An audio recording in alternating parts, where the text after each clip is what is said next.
द्रौपदी की 5 गलतियां और मच गया महाभारत। महाभारत में द्रौपदी एक अहम किरदार है। द्रौपदी के जीवन और चरित्र को समझना बहुत ही कठिन है। उन्हें तो सिर्फ कृष्ण ही समझ सकते थे।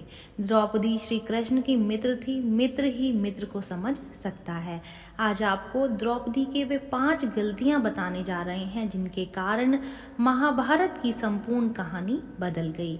यदि द्रौपदी ये गलतियां नहीं करती तो आज का जो इतिहास है वो कुछ और ही होता और ये महाभारत कभी भी नहीं होता। उसमें पहली गलती है स्वयंवर में कर्ण का अपमान करना। द्रौपदी कर्ण को चाहती थी, लेकिन जब उसे पता चला कि कर्ण तो सूत पुत्र है तो उसने अपना इरादा बदल दिया। उसने पहली बात तो ये की कि कर्ण को स्वयंवर की प्रतियोगिता में भाग नहीं लेने दिया और दूसरा ये कि उसने कर्ण को बुरी तरह अपमानित किया। यदि वो ऐसा नहीं करती तो परिणाम कुछ और होता।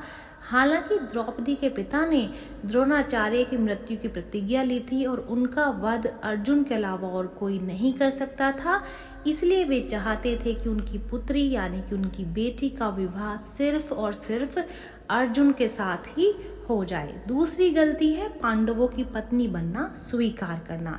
अर्जुन ने स्वयंवर की प्रतियोगिता को जीत लिया था, लेकिन किन्हीं भी परिस्थितियों में द्रौपदी यदि 5 पांडवों की पत्नी बनना स्वीकार नहीं करती तो आज इतिहास कुछ और होता।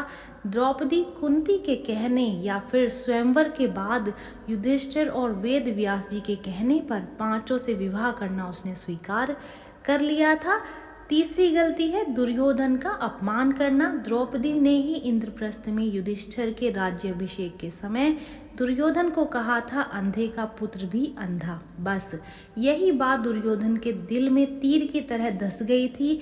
यही कारण था कि द्रुतगीड़ा में उसने शकुनी के साथ मिलकर पांडवों को द्रौपदी को दांव पर लगाने के लिए राजी कर लिया था। द्यूत क्रीड़ा या जुए के इस खेल ने ही महाभारत के युद्ध की भूमिका लिख दी थी, जहां द्रौपदी का चीरहरण हुआ था। द्रौपदी की चौथी गलती ये थी कि युद्ध के लिए प्रेरित करना। अपने चीरहरण के बाद द्रौपदी ने पांडवों से कहा कि यदि तुम दुर्योधन और उसके भाइयों से मेरे अपमान का बदला नहीं ले सकते हो तो तुम्हें धिक्कार है।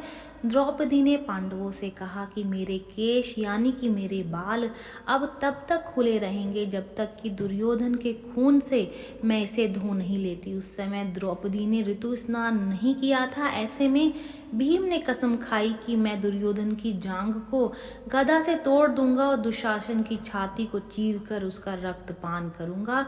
चीरहरण के दौरान कर्ण ने द्रौपदी को बचाने की जगह ये कह दिया कि जो स्त्री 5 पतियों के साथ रह सकती है उसका क्या सम्मान। ये बात द्रौपदी को ठेस की तरह लग गई और वो हर समय अर्जुन को कर्ण से युद्ध करने के लिए उकसाती रही, जिसकी वजह से भी महाभारत का युद्ध होना तय था। 5वीं गलती थी जयद्रथ की बुरी नज़र। जुए में अपना सब कुछ गंवा देने के बाद जब पांडव वनवास की सजा काट रहे थे तब दुर्योधन के जीजा जयद्रथ की बुरी नज़र द्रौपदी पर पड़ी। उसने द्रौपदी के साथ जबरदस्ती की और उसे रथ पर ले जाने का दुस्साहस भी किया, लेकिन ऐन वक्त पर पांडव आ गए और उसे बचा लिया।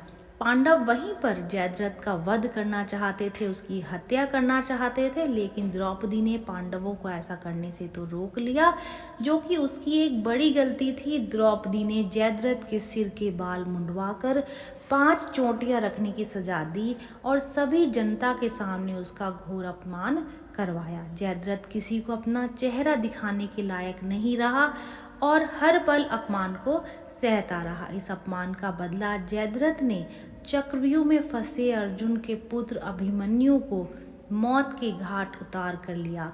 तो ये थे द्रौपदी के महाभारत को रचने में खास भूमिका, यानी कि ये वो 5 गलतियां हैं जिनकी वजह से महाभारत हुआ। जो लोग वीडियो देख रहे हैं वीडियो को लाइक कर दीजिए, चैनल को सब्सक्राइब कर दें, नोटिफिकेशन बेल को दबाना बिल्कुल भी ना भूलें। Thank you for watching.